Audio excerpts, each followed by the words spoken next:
کل آپ کی بیماری کی جانچ کی رپورٹ آنے والی ہے، اندر آپ کا ٹینشن میں رہے گا، آپ کا خیر ہونا ہے کل میرا کوئی خطرناک بیماری نہ آ جائے، یہ نہ ہو جائے، اور یہاں معاملہ ہے کہ پورے سال کا فیصلہ ہونے والا ہے۔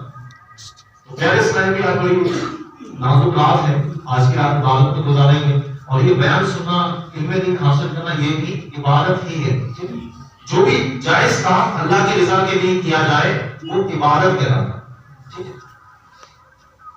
ایک بار مجھے پاک پڑھ لیجیے، صلو علی الحبیب صلی اللہ علیہ محمد صلی اللہ علیہ وسلم۔ یعنی میرے اسلام بھائیو، ایک مرتبہ تابعی بزرگ حضرت سیدنا حسن بصری رحمۃ اللہ علیہ اپنے گھر کے دروازے پر آپ تشریف فرما کے کھڑے ہوئے تھے۔ آپ نے دیکھا ایک جنازہ گزر رہا ہے، آپ اٹھے اور جنازے کے پیچھے پیچھے چل دیے۔ آپ نے دیکھا کہ اس جنازے کے ساتھ میں ایک چھوٹی بچی مدنی منی روتی ہوئی دوڑی ہوئی چلی جا رہی ہے۔ وہ کہہ رہی ہے، اے بابا جان، آج مجھ پر وہ وقت آیا ہے جو پہلے کبھی نہ آیا تھا۔ حضرت سیدنا حسن بصری رحمۃ اللہ تعالی علیہ نے جب یہ درد بھری آواز سنی تو آپ کی آنکھیں اشکبار ہو گئی، دل بے قرار ہو گیا۔ آپ نے اپنا ہاتھ اس غمگین اور یتیم بچی کے سر پر پھیرا اور فرمایا، بیٹی آج تم پر نہیں بلکہ تمہارے مرحوم بابا جان پر وہ وقت آیا ہے کہ آج سے پہلے کبھی نہ آیا ہوگا۔ دوسرے دن آپ نے دیکھا کہ وہ مدنی منی روتی ہوئی اپنے والد صاحب کی قبر کی طرف یعنی قبرستان جا رہی، آپ بھی اس کے پیچھے پیچھے چلتی ہوں۔ پہنچنے کے بعد آپ ایک جھاڑی کے پیچھے چھپ گئے۔ آپ نے دیکھا کہ وہ چھوٹی بچی اپنے باپ کی قبر کے پاس آئی تھی اور اپنے باپ کی قبر کو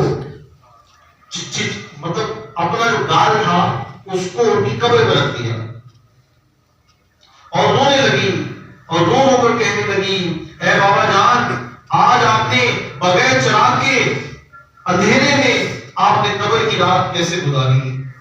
اے بابا جان، کل تو میں نے گھر میں آپ کے لیے چراغ جلایا تھا، آج قبر میں آپ کے لیے چراغ کس نے جلایا ہوگا؟ اے بابا جان، کل جب آپ سونے والے تھے تو میں نے آپ کے لیے بستر بچھایا تھا، آج قبر میں آپ کے لیے بستر کس نے بچھایا ہوگا؟ اے بابا جان، کل رات گھر کے اندر میں نے آپ کے ہاتھ پاؤں دبائے تھے، آج رات قبر میں ہاتھ پاؤں کس نے دبائے ہوں گے؟ اے بابا جان، کل جب آپ کو پیاس لگی تھی آپ نے مجھ سے پانی مانگا تھا، میں نے آپ کو پانی پلایا تھا، آج جب قبر میں پیاس لگی ہوگی تو کس نے آپ کو پانی پلایا ہوگا؟ اے بابا جان، کل تو میں نے آپ کے اوپر چادر اڑائی تھی، آج رات کس نے اڑائی ہوگی؟ اے بابا جان، کل تک تو آپ جب بھی مجھے پکارتے تھے میں آ جاتی تھی، آج رات قبر میں آپ نے کسے پکارا ہوگا اور آپ کی پکار سن کر کون آیا ہوگا؟ آپ کو بھوک لگی تھی تو آپ نے کھانا مانگا تھا، کل میں نے کھانا پیش کیا تھا، آج آپ کے لیے کھانا کس نے بنایا ہوگا؟ حضرت سیدنا حسن بصری رحمۃ اللہ تعالی جھاڑی کے پیچھے سے نکل کر آئے اور اس غم کی ماری دکھیانی مدنی منی کی یہ درد بھری باتیں سن کر رو پڑے اور روتے روتے ارشاد فرمایا، اے میری بیٹی، اس طرح نہیں بلکہ اس طرح کہو کہ اے بابا جان، کل آپ کا چہرہ قبلے کی طرف کیا گیا تھا، آج آپ کا چہرہ قبلے کی طرف ہے یا پھیر دیا گیا؟ کل آپ کو صاف ستھرا کفن پہنا کر دفنایا گیا تھا، کیا ابھی وہ صاف ستھرا ہے یا صاف ستھرا نہیں ہے؟ اے بابا جان، کل آپ کا جسم صحیح سلامت تھا، آپ کو غسل کر کے صحیح سالم جسم کے ساتھ رکھا گیا تھا، کیا اب بھی آپ کا جسم سلامت ہے یا کیڑوں نے کھانا شروع کر دیا ہے؟ اے بابا جان، علماء فرماتے ہیں کہ بعض مردوں پر قبر کشادگی کرتی ہے، قبر کھل جاتی ہے، اور بعض پر تنگ ہو جاتی ہے، تو آپ پر قبر میں تنگی کی ہے یا کشادگی کی ہے؟ اے بابا جان، علماء فرماتے ہیں کہ کسی میت کے کفن کو جنتی کفن سے اور کسی کے کفن کو جہنم کی آگ کے کفن سے بدل دیا جاتا ہے، تو آپ کا کفن آگ سے بدلا گیا یا جنتی کفن سے بدلا گیا؟ اے بابا جان، علماء فرماتے ہیں کہ قبر کسی کو اس طرح دباتی ہے جس طرح ماں اپنے لال کو شفقت سے سینے کے ساتھ چمٹا دیتی ہے اور کسی کو غضبناک ہو کر اس قدر زور سے کھینچتی ہے کہ اس کی پسلیاں ٹوٹ پھوٹ کر ایک دوسرے میں پیوست ہو جاتی ہے، اے بابا جان آپ کو قبر نے ماں کی طرح نرمی سے دبایا یا پسلیاں توڑ ڈالی ہیں؟ اے بابا جان علماء فرماتے ہیں کہ مردے کو جب قبر میں اتارا جاتا ہے تو وہ دونوں صورتوں میں پچھتاتا ہے۔ اگر اس نے نیکیاں زیادہ کی ہیں تو وہ اس چیز پر پچھتاتا ہے کہ میں نے نیکیاں اور زیادہ کیوں نہ کی، اور جب کوئی گناہ گار قبر میں جاتا ہے تو وہ اس پر پچھتاتا ہے کہ میں نے گناہ کیوں کیے۔ تو آپ اپنی نیکیوں پر پچھتائے یا گناہوں پر؟ اے بابا جان اب تو آپ مجھ سے ایسے جدا کیے گئے ہیں کہ قیامت تک دوبارہ نہیں مل سکیں گے۔ خدا رحمان قیامت کے میدان میں مجھے اپنے بابا جان کی منافعات سے محروم نہ رکھنا۔ حضرت سیدنا حسن بصری رحمۃ اللہ تعالیٰ علیہ کی یہ باتیں سن کر وہ مدنی عرض گزار ہوئی، اے میرے سردار آپ نے مجھے خواب غفلت سے بیدار کر دیا ہے۔ اس کے بعد وہ روتی ہوئی حضرت سیدنا حسن بصری رحمۃ اللہ تعالیٰ علیہ کے ساتھ واپس گھر لوٹ آئی۔